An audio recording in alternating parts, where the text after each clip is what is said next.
Hi everyone, మనం ఈరోజు science and టెక్నాలజీలో world most advanced remote sensing satellite గురించి డిస్కస్ చేద్దాము. దాంట్లో NASA ISRO synthetic aperture radar niger, ఇది ఇండియా మరియు యుఎస్ జాయింట్ శాటిలైట్ మిషను. ఇది world most expensive earth imaging satellite ఇప్పుడు దాకా.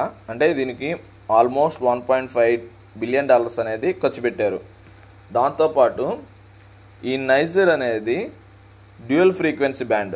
మనకి బ్యాండ్స్ అనేవి రకాలు ఉన్నాయి. ఎల్ బ్యాండ్ అని, ఎస్ బ్యాండ్ అని, ఫ్రీక్వెన్సీ బట్టి సి బ్యాండ్స్ అని, ఇలా రకాలు ఉన్నాయి.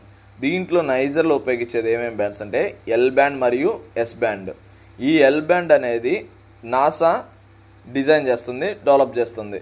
ఈ ఎల్ బ్యాండ్ అనేది ఎందుకు ఉపయోగపడుతుంది అంటే పొజిషనింగ్, అంటే జీపీఎస్కి వాటికి ఉపయోగపడుతుంది. అంటే మన కమ్యూనికేషన్ సీలోకి వెళ్ళినా కానీ, ల్యాండ్లో కానీ, ఎయిర్లో కానీ కమ్యూనికేషన్ పర్పస్ కోసం మనకి ఎల్ బ్యాండ్ యూజ్ చేస్తాము జీపీఎస్ కోసం. అదే ఎస్ బ్యాండ్ అనేది ఇస్రో డిజైన్ చేస్తుంది. ఇది ఎస్ బ్యాండ్ ఎందుకు ఉపయోగపడుతుంది అంటే వెదర్ రేడార్కి సంబంధించింది ఎస్ బ్యాండ్ అనేది ఉపయోగపడుతుంది. దాంతోపాటు ఈ డ్యూయల్ ఫ్రీక్వెన్సీ బ్యాండ్ అనేది ఎర్త్ని 12 days 2 డైరెక్షన్ నుంచి మ్యాప్ చేయడానికి మనకి ఉపయోగపడుతుంది. సో ఇది NASA ISRO synthetic aperture radar గురించి. Thank you for watching.